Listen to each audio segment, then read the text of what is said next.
Hello, my name is Steve Pinker, and I'm going to speak to you today about the arc of progress in the 21st century, which immediately raises some questions.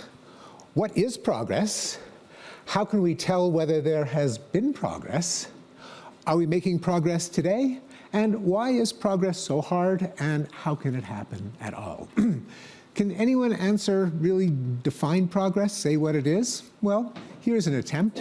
I would say most would agree that progress would consist in improvements in human flourishing.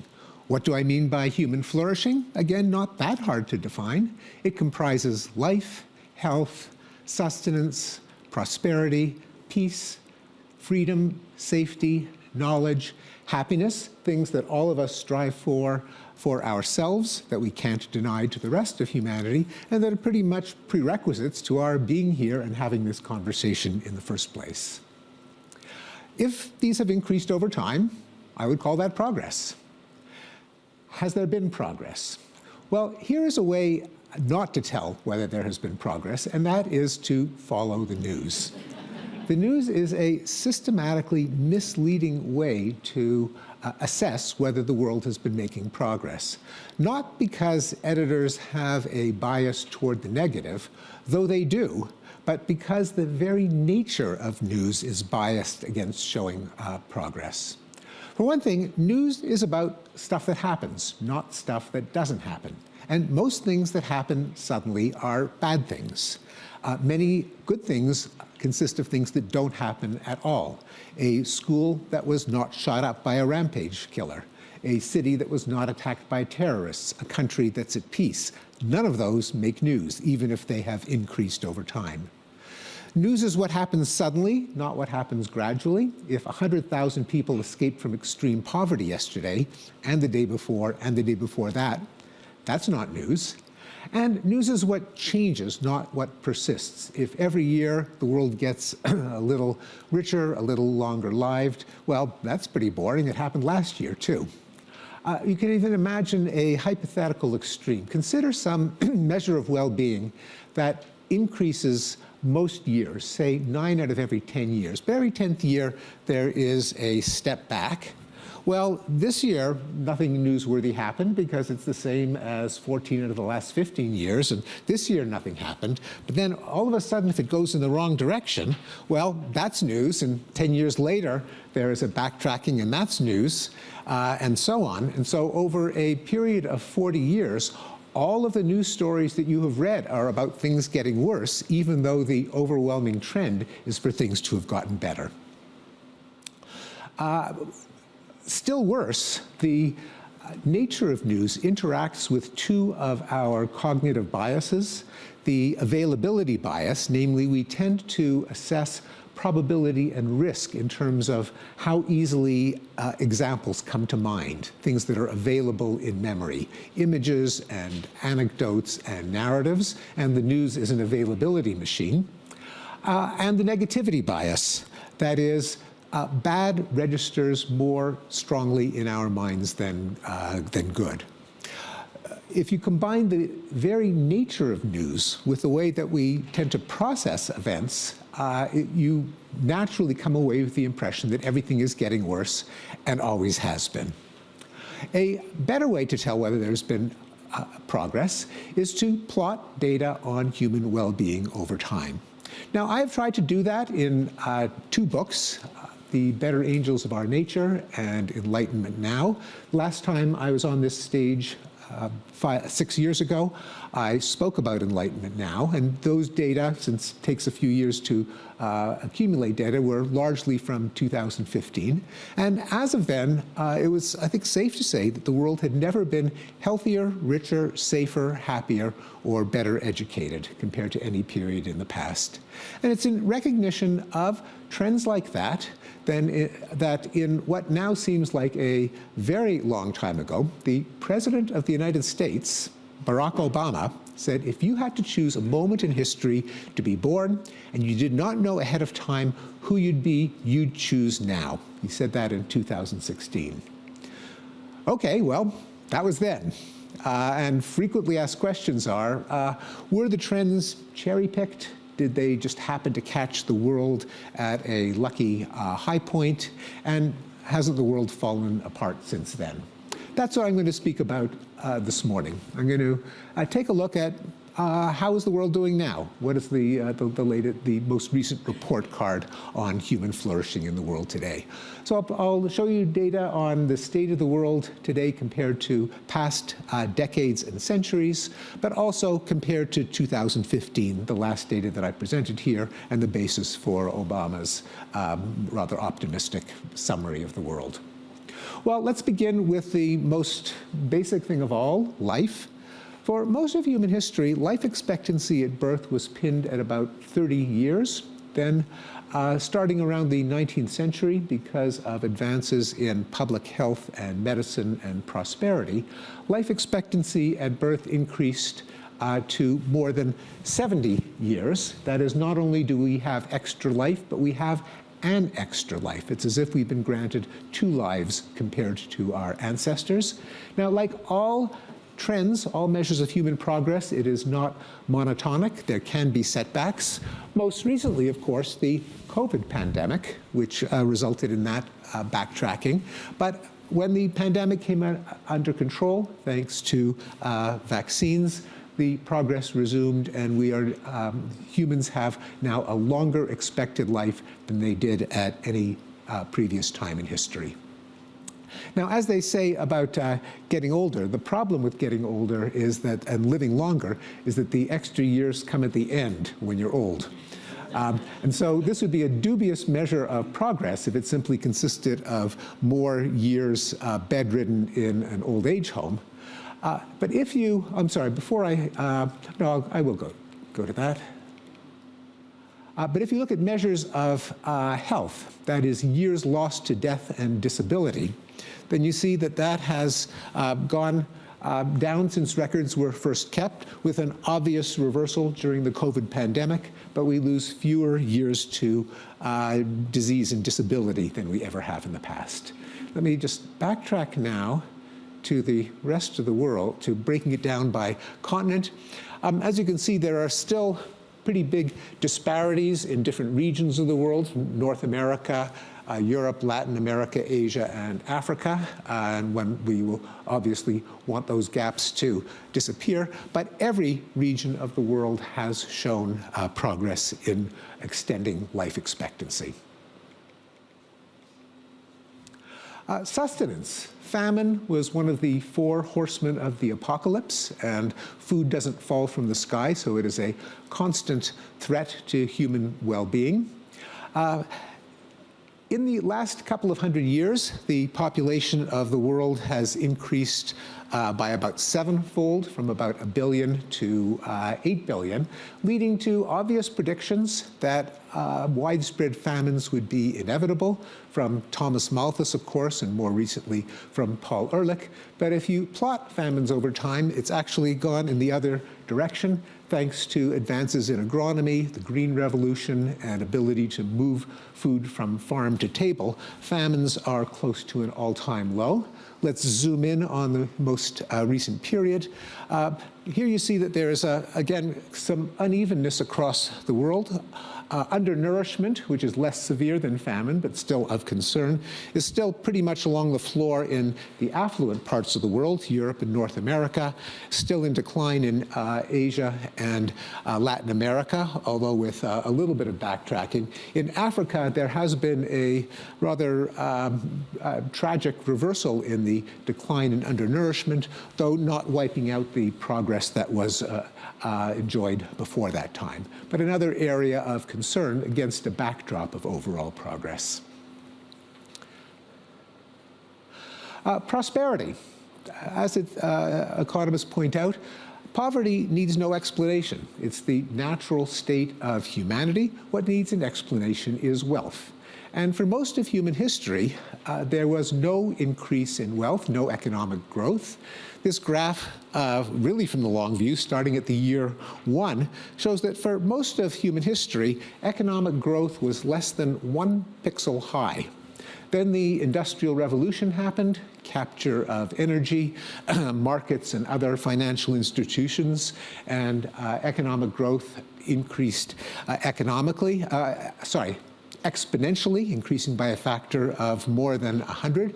If we zoom in on the most recent period, since the 1990s, we see that after 2015, and despite some backtracking during the pandemic, global world product has continued to increase, and the world is richer today than it has been at any time in the past.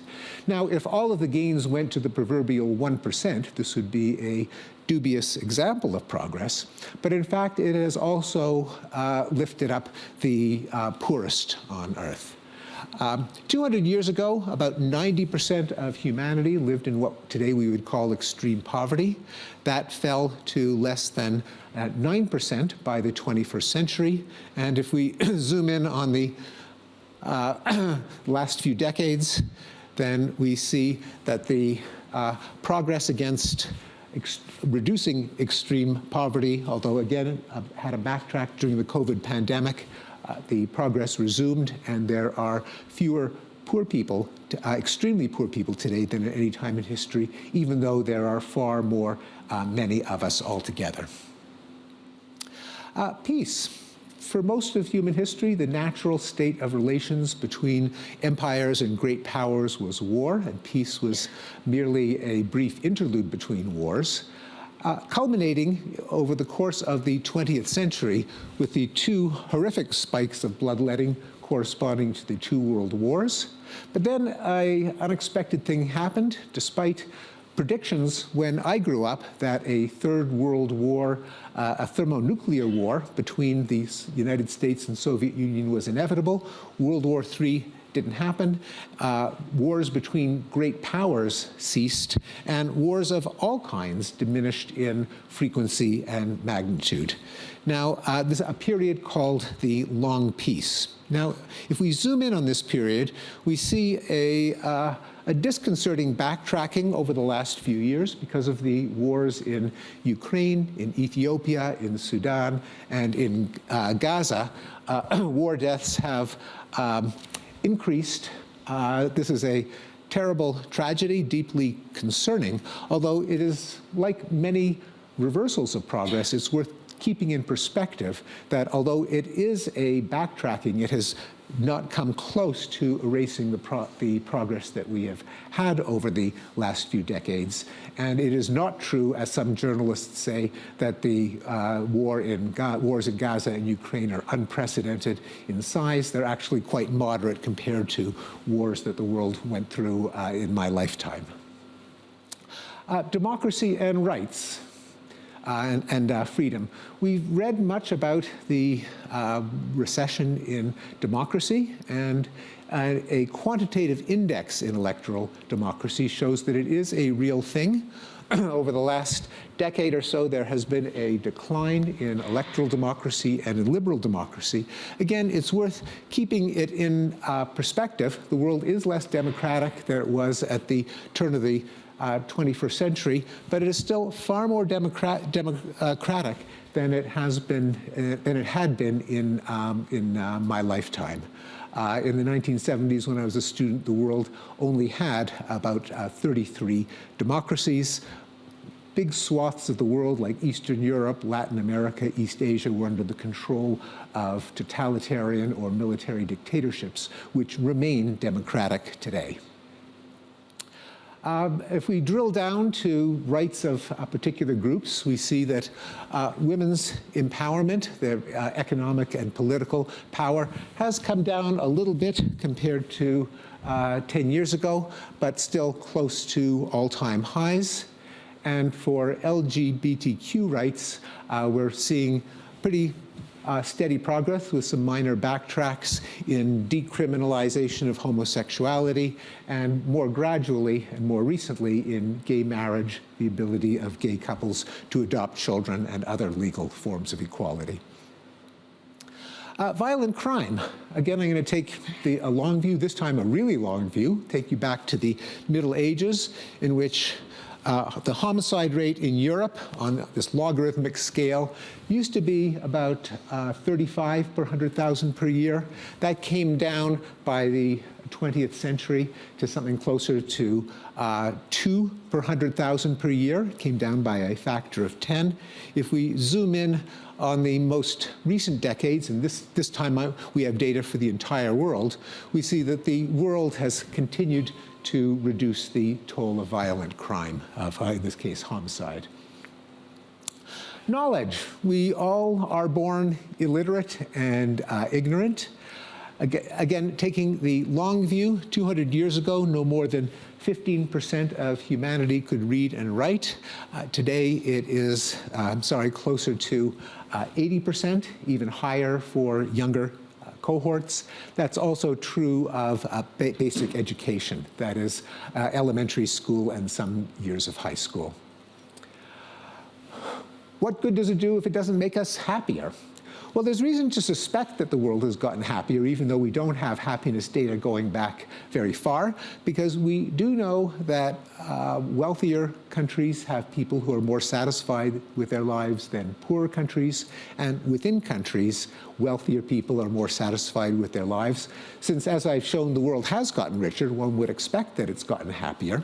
And for countries where we do have data at 2 or more points going back to the 1980s, a majority of them, as they have become richer, they have also become happier.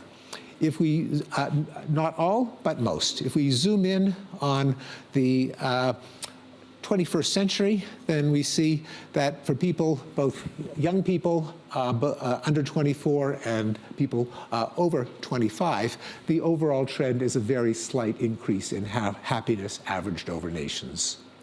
So and we also read about an epidemic of suicide, and it is true that in some countries, in some demographic sectors, like younger people in the United States and middle-aged men, the suicide rate has increased over the last couple of decades. But if we zoom out and take the global view, we see that it's quite the opposite, that in fact there has been a massive reduction in the rate of suicide globally over the last 40 years or so. So to sum up, of the 14 trends that I have plotted, for 10 of them, progress has continued, and the world is in a better state than it ever has been. These would include life, health, prosperity, poverty, gay rights, homicide, literacy, education, happiness, and suicide. For another 4 trends, there has been some backtracking. Women's rights, we've gone back to about 2010. In undernourishment in the poorest parts of the world, we've gone back to the first decade of the 21st century, about 2005. Democracy, we've gone back to 2000. Peace, we've gone back to around 1990.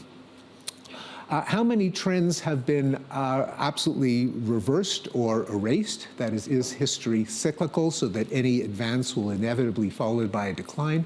The answer is no. That has happened for 0 trends. For all of these, we're better off now than we were in the 20th century.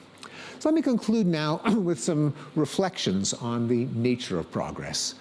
Why is progress so hard? Why is there always one step back for every few steps forward? Why are there often recessions? In a way, it's the wrong question, because there's no reason to expect things to go well at all. The universe has no benevolent interest in our well-being, and there are many forces in nature that just kind of naturally grind us down. There's the second law of thermodynamics. There are many more ways in which the world can be in a disordered state than in an ordered state. Evolution is a competitive process where organisms evolve at each other's expense, particularly pathogens and parasites, which can evolve much faster than we can, as we have been reminded during the COVID pandemic. Human nature has many demons, including greed, dominance, revenge, sadism, superstitious thinking, cognitive fallacies, and biases. And there are inherent trade-offs in any policy that we adopt. If you give people greater opportunities, then some people will take greater advantage of them than others, and you get more inequality. If you give people more freedom, that includes the freedom to screw up their lives. Then how could progress have happened at all? That sounds rather depressing. Well, in a nutshell, it's because our species does have the power to use knowledge to improve human well-being. Knowledge is made possible by the fact that together with our inner demons, we have the better angels of our nature, creative cognitive processes that can explore an unlimited space of ideas by recombining simple ideas with a potential for exponential growth of ideas. And we're equipped with an instinct for language that allows us to share the fruits of our cognition, to pool our hard-won discoveries. We have augmented these powers of cognition and language through institutions that can compensate for our cognitive biases by pooling good ideas and weeding out bad ones. Institutions like science, scholarly societies, responsible journalism, record-keeping agencies, and even meetings like the World Economic Forum. The other set of our better angels include our capacity for sympathy, for having a benevolent concern for the well-being of others. Now, by default, our circle of sympathy is rather small. We tend to care innately about our blood relatives, our friends and our allies, cute little furry baby animals, and that's about it. But the circle of sympathy can be expanded by the forces of cosmopolitanism, by education, by journalism, by art, by mobility, even by reason, the realization that I can't privilege my interests over others just because I'm me and they're not. Here again, we've developed institutions that try to magnify our circle of sympathy and apply them more widely. Institutions like social democracy, the Universal Declaration of Human Rights, philanthropies, and the UN Sustainable Development Goals, which despite all of the divisions in across the planet, were adopted by 193 out of 193 member states of the United Nations with a commitment to try to improve the state of humanity. I'll sum up the capacity that we have to make progress with two quotes, one of them from the physicist David Deutsch. Everything that is not forbidden by laws of nature is achievable given the right knowledge. And a statement from the otherwise rather pessimistic historian Arnold Toynbee, chronicler of civilizations, who said the 20th century will be chiefly remembered in future centuries not as an age of political conflicts or technical inventions, but as an age in which human society dared to think of the welfare of the whole human race as a practical objective. Let's hope that that can be said of the 21st century as well. Thank you.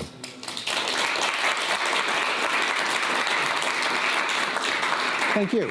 And we have some time for questions, and there will be a microphone that will find the person with the raised hand, starting with Paula Escobar. Thank you so much. It was a wonderful conference.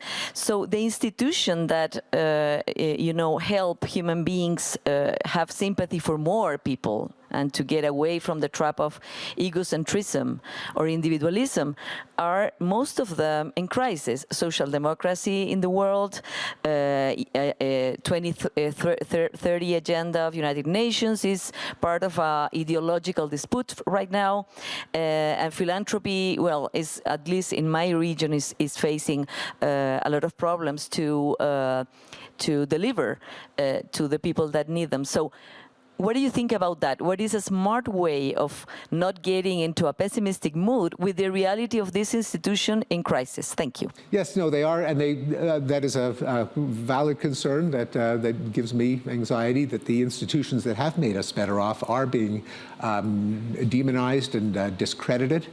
There is and so we should try to push back, well, first they have to earn trust, but then we should vest them with that trust. There is a kind of resilience. So when it comes to social democracy, and by that I don't mean necessarily liberal democracy, civil rights and elections, but just basically redistribution to help the worst off, the poor, the sick, the elderly, children. Even in countries like the United States, which have a very strong anti-redistributionist libertarian ethos, there seems to be a process where, despite that, governments become more magnanimous. Even in the administration of George W. Bush, there was an expansion of prescription drugs. During the Obama administration, there was Obamacare, which withstood attempts to dismantle it. So there is a process where, as countries get richer, they redistribute more, they get more generous. Not always and everywhere, and there are ideological pushback, but it does kind of tend to happen. So I suspect that the welfare state is not going away, and in fact, as countries get richer, they tend to expand their welfare state. Organizations of international cooperation, as we know, are also under threat. On the other hand, no one has withdrawn from the United Nations, and 193 out of 193 nations signed on to it. And there is, again, despite a lot of opposition, such as Brexit, at the same time, there's another force that is pushing toward institutions of international cooperation, the inescapable fact that many of humanity's problems are inherently global, and no society can solve them on their own. They kind of have to join forces with others to fight things like international terrorism, climate change, piracy, pandemics, AI, and so on. Now, it doesn't mean that countries will be wise enough to recognize that these problems are global, but the problems are going to be global no matter what. And so there's going to be, reality is going to push back and say, you kind of can't abandon these things altogether. If you do, things get worse and they'll become more attractive. But they can get worse in the meantime. Yes? What do you think are Yeah. What do you think are the most significant factors that are impacting this backtrend in women's rights? That was one of the ones that you... Yeah, it's hard to see. So that's an index from VDEM, the Norwegian organization that aggregates a lot of things. I think the Dobbs decision in the United States that returned abortion to the states made an impact. When you break that down country by country, the United States had a backtracking. I don't know what the other, I think, so that was a major thing just because it was so prominent. And the other things are probably a lot of little things in a lot of different countries because it is a global aggregate. But by and large, things like education of women is relentlessly increasing, representation of women in parliaments and national assemblies, women in positions of corporate power and institutional leadership. There's a pretty relentless wave. I mean, we don't know how long it'll continue, whether there'll be more backtracks, but that's the kind of the background state. Yes, where's the microphone? Over here? Hi.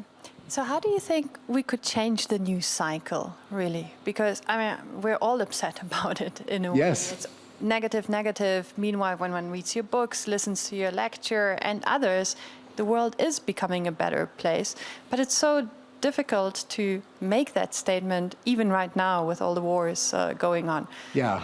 What is wrong with our news and how can we change this? Two things. One of them is to have, I think the culture of journalism should acknowledge that this is a problem, both because of the nature of news and because of actual stated biases among journalists. And I've heard journalists say this, I'm not being paranoid, that editors have said, well, our background attitude is, bad news is serious journalism, good news is advertising, or government propaganda. Now, it's good to have that skepticism. I don't begrudge them that skepticism. Bad things do happen. It's important we know about them. But at the same time, there is the danger that both the inherent bias in news and the conscious bias can lead people to become fatalistic, cynical, destructive of institutions that actually have made things better, even though problems remain. Problems are inevitable. There will always be problems. So certainly a recalibration that not everything that goes wrong shows the failure of institutions, to appreciate how far we've come, a bit more of a historical consciousness. If there is a war, a pandemic, a terrorist attack, just how frequent are they compared to how they were in the past? And a little more data journalism. That is, instead of something bad happens, you have the Vox Pop interview of the person who's been affected. People naturally come away thinking, oh, I hear about it more than ever. It must be happening more than ever. Put it into perspective. It's not so terrible to show the homicide graph or the war death graph, which won't always tell a positive story. Sometimes things do get worse. But even when they do get worse, the graph puts it into perspective how much worse. So I'd like to see more data in journalism and more just awareness of the inherent negative bias so there can be some compensation. There are news sites like Fix the News and Positive News and Reasons to be Cheerful that try to compensate by picking stories of things that have improved. And these aren't, crucially, the first reaction of journalists is, oh yeah, sure, well, we always like feel-good stories like, puppy befriends orangutan, or, cop buys groceries for single mom. But no, it's not that. These are cases of species that were endangered that have been taken off the endangered species list, of advances in solar power, in conservation areas, in countries that have decriminalized homosexuality or expanded women's rights, of diseases that have been eradicated,